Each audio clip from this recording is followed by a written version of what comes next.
for joining us, everybody. Coach, whenever you're ready, if you want to open up the statement, and then we'll take questions. Yeah, good to see everybody. Appreciate you coming out. And first thing, I just want to thank the fans that came out today. You know, it was fall break, so our students were gone, but it was a great fall day for football. And we got a really good bunch of kids, hard-working group of guys, and you know, not that it would be any different because they love football and they love playing together, but certainly grateful for the people that came out today.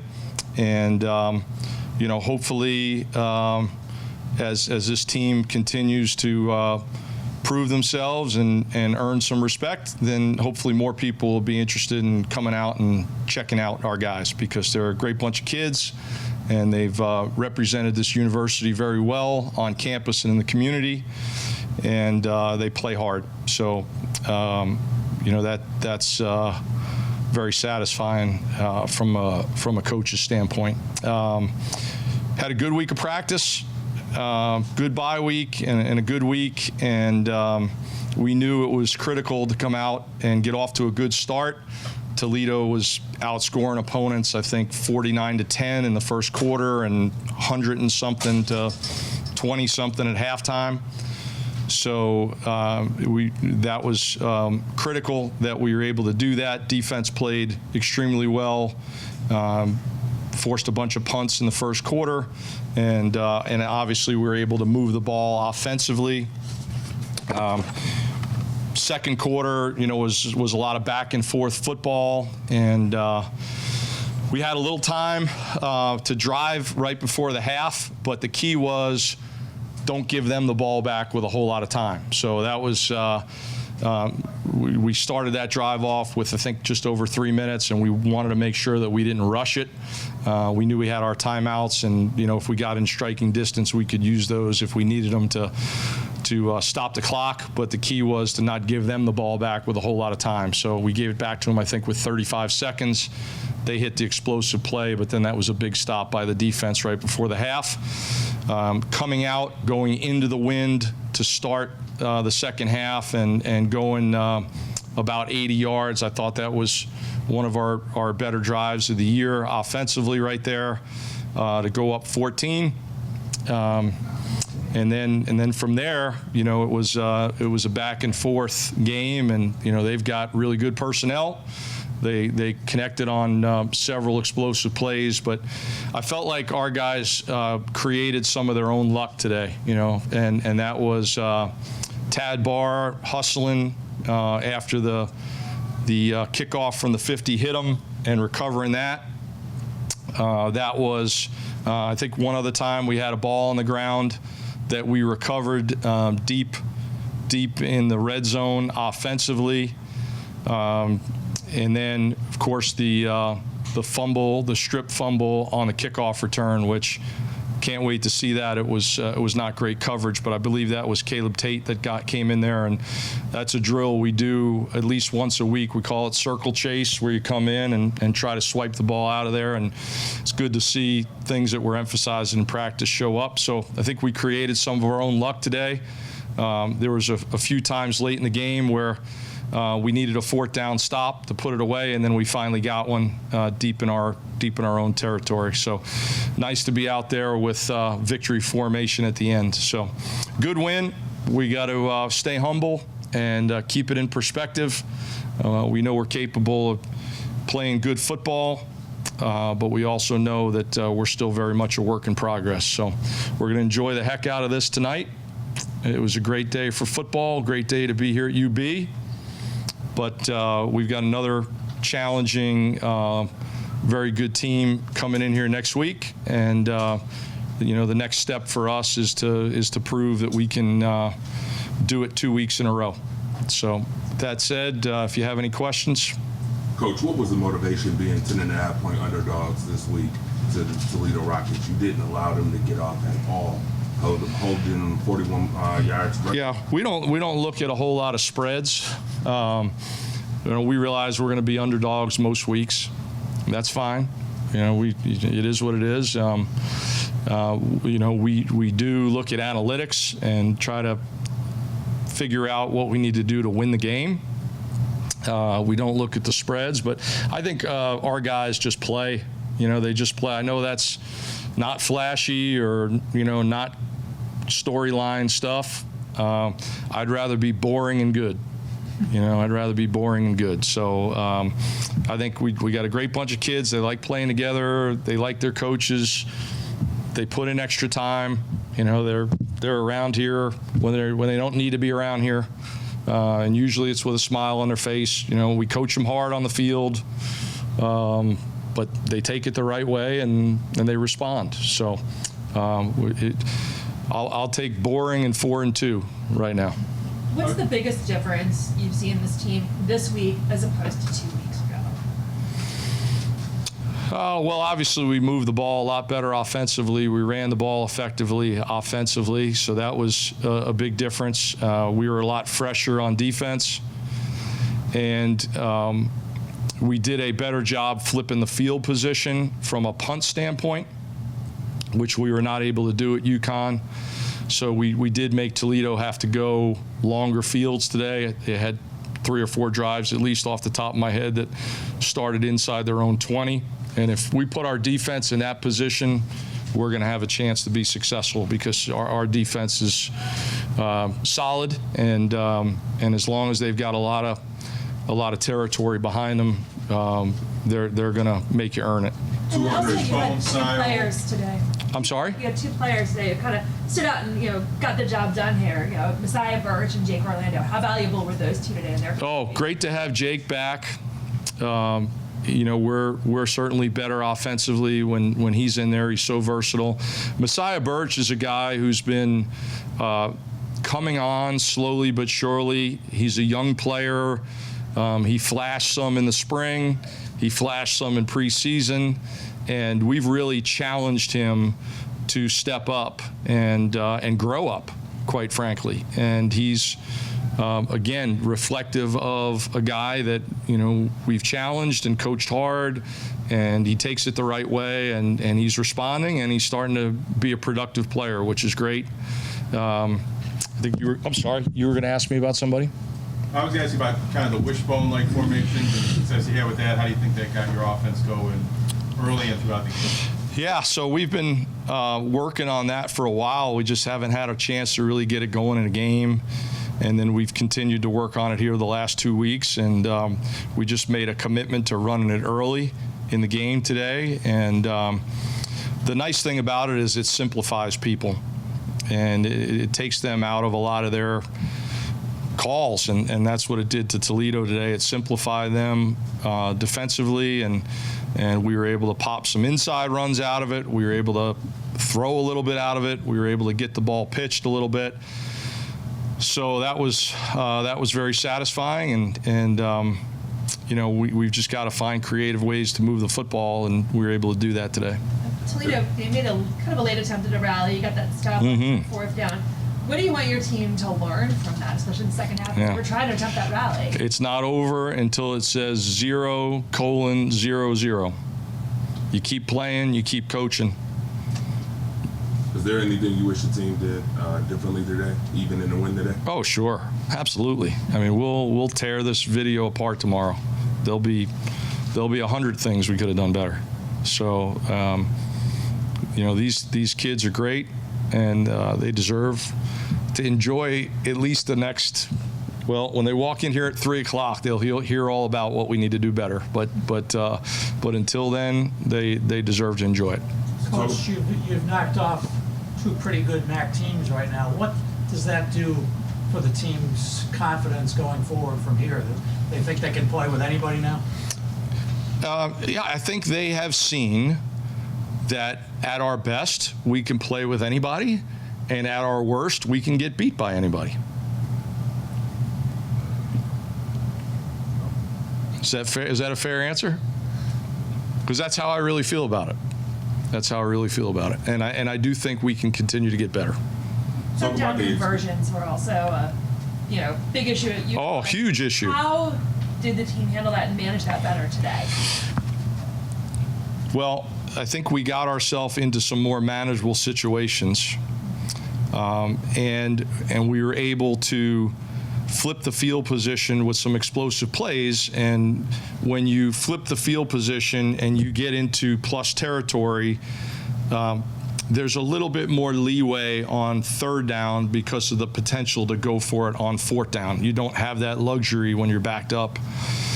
So that helped. I think the explosive plays, the field position, the getting it to more third and manageable, getting it to some locations where we were prepared to be more aggressive if we needed to be. Those things all go hand in hand. You took some injuries in the secondary. Do you have any update on those guys? And Yeah, not yet. thought on being thin at that spot? Yeah, not yet. Not yet. Hopefully nothing's too serious. A couple guys, coming off the field, gimpy or on a crutch or whatever. But I'm sure we'll go get them checked out, and but hopefully we're in good shape, at least by the end of the week. Can you talk about the experience, the journey that you're taking? This is the second week in a row now, the second time in a row this season where you've taken a bump and then come back the next week and look fantastic on the offensive and defensive side. Talk about the journey and the preparation as far as the culture. Yeah, so I'm not going to stand up here and say we've got a great culture. I think, the way your kids handle themselves and the way your kids play reflects the culture. And that's win or lose. That's whether it's a close game or a lopsided loss, and how they respond to adversity. And this team's played hard every game, good, bad, or ugly, and they're good to be around, and they care. They care about each other. They care about the program. They care about what we do and how we do it. There's going to be highs and lows because we have a long way to go. Anybody that knows our situation knows we got off to a late start with this thing at the end of January, and it's been sort of a crash course here in pulling everything together. But when you have good people and you have good morale, you always have a chance. And that's for Coach. All right, thank you. All right, appreciate it. Thanks. Today, what changed? What improved? Yeah. Where did you see growth? Just the mentality of this whole week. Guys just ready to play, and guys just correcting mistakes that they made in the past, previous weeks. That bye week helped us a lot, getting our bodies back underneath us. And then, throughout the week of practice, just guys talking, guys going through, play by play, what their job is, especially defensively. And I know offensively, they were doing what they needed to be done. Messiah, the same question for you. What did you see? I think the mentality was way different this week, especially coming off a bye. Playing not one of our best games 2 weeks ago. I think we know that we had to come out here and prove people that wasn't our best football, and our best football was yet to be played so far. And I think today was a big statement. Defense does a great job as usual, and I think the offense needs to come out and show that we could do more than what we've been presenting. And I think we did a great job today. LJ, same question for you. What difference did you see in this team? Well, the mentality improved a lot for both sides, the offense and the defense. What really improved a lot was doing the little things right to end up with big successes. So as in on the O-line and the running back room, we did the little things right that we learned in practice over the bye week, and we just went out and executed. What were some of those little things? Putting the ball where it's supposed to be, on us, the running backs, to put the ball where it's supposed to be. The line did a great job in blocking who they were supposed to block and block the gap that they were supposed to block, and it just led to the success today. Sean, you guys have gone up against two of the best offenses in this league already, in IU and Toledo, and have done a terrific job against both of them. How have you, as a unit, been able to keep teams like that in check, and what does that show what this defense is capable of doing moving forward? Yeah, first of all, just Toledo's a great team, so is NIU. They're both great offenses, and just it's our preparation throughout the week, and how we, like I said before, the mentality that we have going in each week. We have to have a mentality that we're not going to let anybody score, because if we don't let anybody score, we can't lose, or they can't win, and as long as we continue to progress and get better each and every week, the sky's the limit for us, defensively and as a whole team. You saw a great effort by our offense today, and you saw what they can do. And that's going to be the standard every single day now. We see the whole crowd, the whole nation just saw what the offense can do, and that's going to be the standard every single week that we expect from them and they expect from us. Andre, what did you see in preparation that allowed you to be successful today in the run game? If I'm being completely honest, it starts with practice. Like going against Dolak and Red every day, it makes us stronger as a team. Like little do people know that going against them, they're a really good duo, and it just makes us go stronger. It makes us go harder and running the ball and hitting the gap where we're supposed to be hit. What does this team need to do to continue this consistency, to build off this game, take it into Western Michigan, and really stretch it out as you're going into the heart of your schedule? LJ? I can say, yeah, we had a good game today, but dive deep tomorrow and look and see what we did wrong, see the little mistakes that we made, and overall just make sure that we maximize every chance that we get and just make sure that we fix all of our mistakes in the past. Sean, what allowed you to stop Toledo this week in the run game? He only got 41 yards rushing. What allowed you to, in preparation, did you see?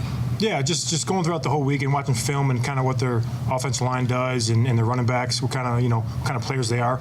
But ultimately, I think it was our front D line, that ultimately helped us, me and Red, especially as backers making tackles. You see us get the stat, but a lot of times they're making the plays. So it's a huge credit to them up front, stopping the run. You saw a bunch of them get some sacks too as well, which is huge for us. But most importantly, stopping the run is huge, and then ultimately looking for the back seven to clean up the coverage. Messiah, talk about the relationship you have with your quarterback and what you've learned so far being here. As a younger guy coming in, I told CJ throughout the game, I trust you, so I want you to have that same trust with me. And he told me I got you. So I just we know that he could do what he does best, and the trust level is there. And all week throughout practice, we just been repping it, going over what we knew we could do, and it came to the execution point, and it was there. So we're just going to continue to keep doing what we do best, and it's going to keep getting better from here. Sean, late in the game, Toledo's chipping back. They're trying to get back in. They're trying to start a rally. You guys get that fourth down stop. What did your team learn from that, watching Toledo try to get back in, and what did that stop on 4th and 4 by Antonio say about your defense and your team and their response? Yeah, just the morale of the team, and how do we respond when adversity hits? They scored, and then they're kind of going down the field to try to score again, and it shows as a defense who we are, how we can bow up at the end of the game and ultimately not let them score, to try to make sure they're not back in the game. And that's what you saw. You saw a group of guys just communicating and wanted it even more than the other team. Sean, talk about some of the added tools that you've put to your collection now that you had two different coaches. This coach now. Talk about some of the added tools that made you a great player that you are. Yeah, I think it's just the knowledge and being a sponge about just any information coming to. Just soaking up all the knowledge that, Coach Bowen has given me and the past DCs as well. Just using that and then kind of putting it all together and just reminding myself every day that the little things is what really matters. And, the basics, got to continue to do those in practice. And then ultimately, when you do the basics at practice, they're going to show up on the field. And you're always going to fall back on your tendencies and on your training. And that's what Coach Bowen, I learned from Coach Bowen, everything you do outside of here, you always fall back to it, your training. And that's kind of how I've, been with his career. Pete's calling this team a work in progress. I'm kind of hearing kind of that narrative. But how are you seeing this team make progress? Yeah, like I said, we're all just trusting each other. So, we know the best is yet to come as a whole, and really we got to put trust in each other. Like I said, we trust up front. We know the O-line. We have to that they're going to take care of us, and as backs, we got to know that the holes are going to be there, and if we just go through with the scheme, and like I said, that trust, great things are going to happen, and we're starting to see a little bit of it. But the best has yet to come, and this still is a work in progress, and we're going to keep getting better, and the best is, And for you personally, you're kind of a Swiss Army knife on this, on this offense as well. How have you seen yourself develop and grow and take on different roles? Just learning, not being too high on myself. Like I said, being a younger guy, I just want to find my role for this team. And, my coaches trust me, and I trust my teammates. So I'm just going to keep doing the best that I can every single week and coming out and doing whatever I can to help this team win. for Messiah and Alj, how much fun was it to play in an old school kind of a wishbone offense there that no one had seen before? And I don't know how much you guys even knew what it was all about before today. It was really fun to see the defense kind of just scramble around and figure out who's going to get the ball. And it just has everybody on their toes on who's going to get it. And everybody has a specific job in the bone package. So it's just, as long as everybody does what they're supposed to do, then the play is going to come out. Yeah, we know what we're capable of. So especially as a running back room, having 3 guys out there, anybody can get it. And you got to worry about 4 different guys plus CJ. So it was definitely a lot of fun today. And the O-line did what they had to do as well. So it was able to get it to work. So that's what we did. And we just did what we did all week in practice. And yeah. Did you guys know much about what the wishbone was all about, or do we assume Coach Lembo gave you a solid history lesson? I mean, we repped it a lot for the past couple of weeks in practice. So we knew what could come out of it, but to finally see it firsthand in a game situation, it was just a sight to see. That. Question for the panel: learners become teachers. What advice would you give to people who want to be like you that's coming up?